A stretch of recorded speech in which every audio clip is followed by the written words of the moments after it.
Eat Bulaga natalo sa Showtime, pero bumawi agad. Bimbi dahil 3 days wala sa Eat Bulaga, live ng Eat Bulaga nagkagulo. Pero Maybe fans at legit The Bark ads pinaramdam ang lakas at suporta sa EB at sa Maybe. Talaga namang kahit pangatlong araw nang wala si Bimbi sa Eat Bulaga ngayong Sabado August 15, ay pinaramdam pa rin nga ng mga fans, mga netizens at mga team Maybe ang lakas nito at pagsuporta kay Riza at Bimbi sa Eat Bulaga. Dahil present pa rin nga ang mga Maybe fans o ang Maybe official sa Eat Bulaga studio bilang mga studio audience, na winelcome pa nga ni Riza at Main sa opening ng Eat Bulaga.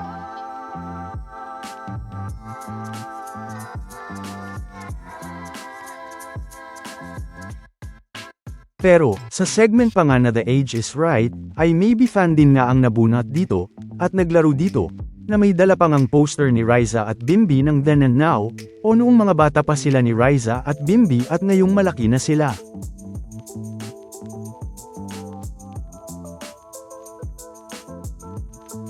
At syempre gaya ng napag-usapan natin noong Biyernes August 14, ay gaya nga ng inaasahan ay wala pa rin nga si Bimbi sa Eat Bulaga ngayong Sabado, dahil busy pa rin nga ito.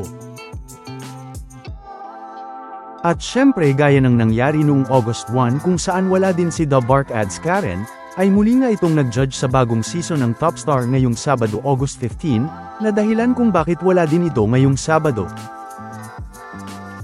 Na matatandaang sa parehong Top Star din kung saan nanalo din noon si Karen noong 2019.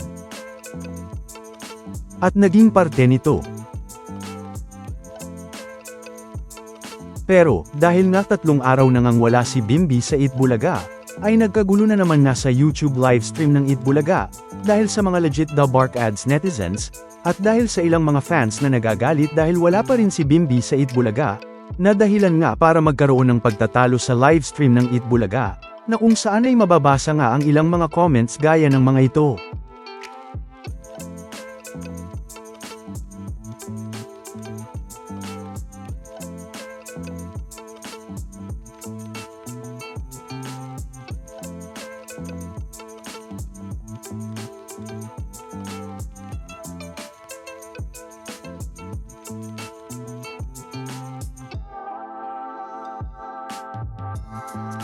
Pero syempre, hindi pa rin nga mawawala ang mga solid at legit The Bark ads, ganun na rin ang solid Maybe fans na support pa rin sa tambalang Riza at Bimbi, kahit absent si Bimbi, at naintindihan kung bakit wala si Bimbi ngayong Sabado at hindi naman nagalit sa Eat Bulaga.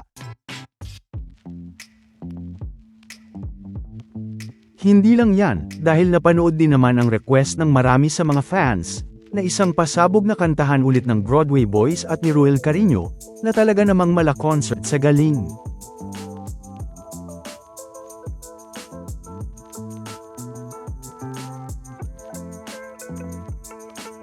Napanood din ang Bulagaan University, na kung saan ay ang Group 1 ay sina Ian Red, Main, Alan Kay at Miles, na nakakuha ng 75 points.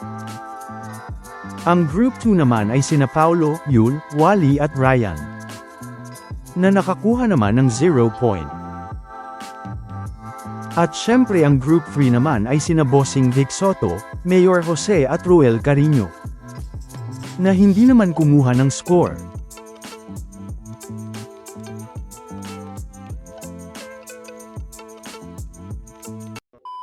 Welcome back mga ka-highlights! Bago tayo magpatuloy ay maaaring mag-subscribe at i-click ang notification bell para updated kayo sa mga susunod pang videos, at paki-like na rin ang video, share at mag-comment na rin. Maraming salamat po. Samantala, naging dikit naman nga ang labanan sa lakas ng Eat Bulaga at ng Showtime sa noontime, dahil may biglang lumakas at biglang may humina naman dito, at may pagkakataon pang ang natalo ng isang beses ang Eat Bulaga pero bigla din namang nakakabawi. Dahil sa katunayan nga, ay mula pa nga noong Lunes August 10, ay makikita ngang umabot ng mahigit 122K ang dami ng nanonood sa YouTube livestream ng Eat Bulaga. At sa kaparehong oras, ay makikitang umabot naman ng mahigit 113K, ang dami ng nanood sa YouTube livestream ng Showtime.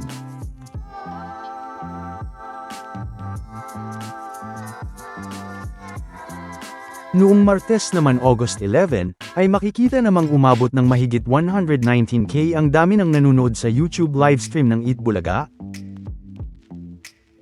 At sa kaparehong oras, ay makikitang umabot naman ng mahigit 110K ang dami ng nanood sa YouTube livestream ng Showtime.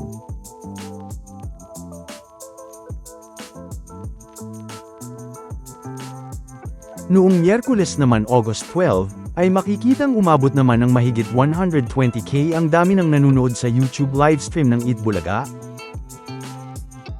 At makikitang umabot naman ng mahigit 106K ang dami ng nanood sa YouTube livestream ng Showtime sa kaparehong oras.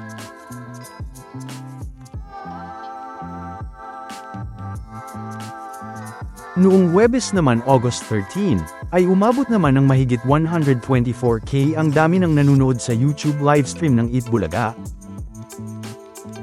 At makikita namang sa kaparehong oras, ay makikitang umabot naman ng mahigit 128K ang dami ng nanood sa YouTube livestream ng Showtime.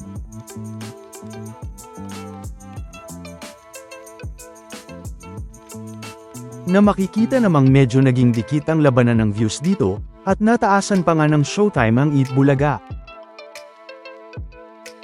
Pero noong Biyernes naman August 14, ay muli na namang nataasan ng Eat Bulaga ang Showtime, at makikitang umabot naman na ng mahigit 126K ang dami ng nanonood sa YouTube livestream ng Eat Bulaga. At sa kaparehong oras, ay makikitang umabot naman ng mahigit 118K ang dami ng nanood sa YouTube livestream ng Showtime.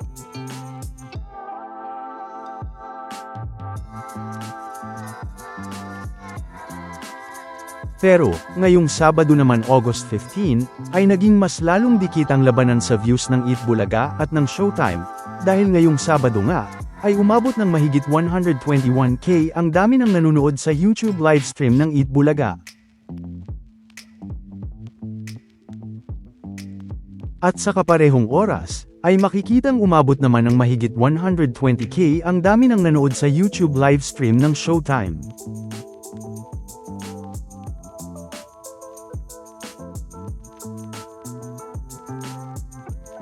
Na naging dikit nga ang labanan.